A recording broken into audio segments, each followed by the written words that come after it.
स्वीकार करते हैं, जिन लोगों ने गूगल को अपना गुरु बनाया है, वो इस बात का विचार अवश्य करें, ये गुरुजी हित अहित का विचार करना नहीं जानते। उनसे तो आप जो मांगोगे वो आपको वो दे देंगे। क्योंकि भाई अब समाज को ना तो कुछ शास्त्र अध्ययन की आवश्यकता है, ना उसको संतों गुरुजनों की आवश्यकता है, क्योंकि सारा ज्ञान तो आपको पॉडकास्ट में मिल रहा है। पूछने वाले ज्ञानी और उत्तर देने वाले परम ज्ञानी हैं। वो जो बैठे हैं वहां पर पूछ रहे हैं, एक तो वो बड़े ज्ञानी हैं, जैसे सब वेद शास्त्र पढ़कर आए हों, और जो उत्तर देने वाले हैं उनके ज्ञान की तो कोई सीमा ही नहीं है, वो तो परम ज्ञानी है।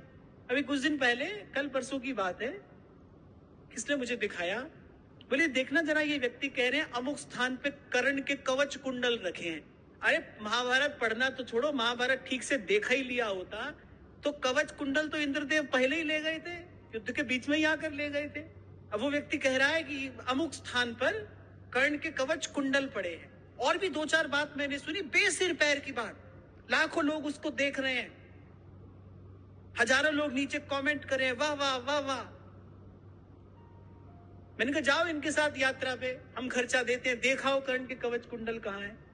तो मैंने कहा ले सारा ज्ञान तो यही पॉडकास्ट में ही मिल रहा है, यही गुरु है। ये पूछने वाले जो हैं ये बड़े ज्ञानी हैं, और जो बताने वाले हैं ये तो उनसे भी बड़े ज्ञानी, ये तो सबके पिता हैं।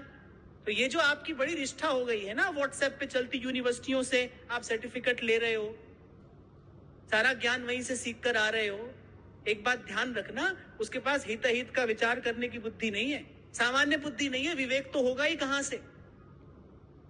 से होगा।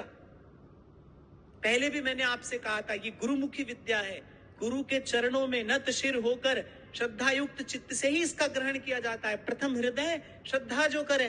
ध्यान रहे, कोई कितना भी प्रतिभाशाली क्यों ना हो, पर कार्य की सिद्धि के लिए विधि निषेध रूपी अनुशासन की सबको आवश्यकता है। एक आचार संहिता होती है, there is a code of conduct for everything. आपको जैसी वस्तु, जैसी विद्या आपको प्राप्त करनी है, उसके लिए एक आचार संहिता है, एक वेद शास्त्र का अनुशासन है।